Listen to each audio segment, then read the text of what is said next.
ভদ্রতার খাতিরে অ্যাটলিস্ট বলেন টাকাটা নিবেন না। কোনো মানা নাই, টাকার ব্যাপারে আমি কোনো ভদ্রতা দেখাতে রাজি না। আপনার কাছে আমি 30 টাকা পাই, গুনে গুনে দেব। বিশ্বাস করেন আমার কাছে না ভাঙতে নাই। কোনো সমস্যা নেই, আপনার নাম্বার থেকে আমার নাম্বারে 30 টাকা ট্রান্সফার করে দেন, তাইলেই তো হয়। ফোন নাম্বার লাগবে বললেই পারেন, তো ঢং করার কি আছে? দেন। You are very smart. আপনি আপনি এখানে কি করছেন? কোনো সমস্যা? সমস্যা না হলে কি কেউ হসপিটালে আসে? ও এক্সট্রিমলি সরি। কি হয়েছে? আমি মজা করছি, আমি ঠিক আছি। আপনার কি হয়েছে?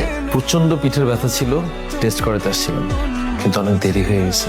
দেরি হয়ে গেছে মানে? কি হয়েছে? ডক্টর কি বললো? আরে দেরি হয়ে গেছে বলতে আমার আসতে লেট হয়ে গেছে, ডাক্তার চলে গেছে, আমি লেট। আপনি না, আপনি কি সব জায়গায় এরকম লেট করেন? মাঝে মধ্যে, তবে আজকে মনে হচ্ছে লেট করেছে, ভালোই হলো। আপনার সাথে দেখা হলো। কি বলেন? আমি এত ইম্পর্টেন্ট কবে থেকে হয়ে গেল? যেদিন আপনার সাথে আমার প্রথম দেখা হলো, অর্ধেক বার্গার খেয়ে টাকা না দিয়ে চলে গেছেন, সেই দিন থেকে আপনি আমার কাছে খুবই important. Oh my God, I am so sorry. আমি ভুলেই গেছি। দাঁড়ান, আপনি টাকাটা দিচ্ছি। প্লিজ। ভদ্রতার খাতিরে অ্যাটলিস্ট বলেন টাকাটা নিবেন না।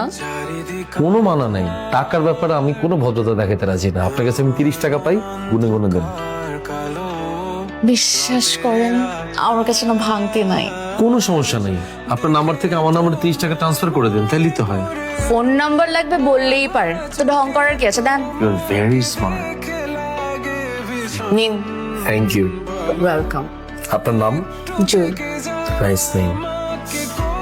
আমি কি নামে সেভ করবো? আশফাক। আশফাক।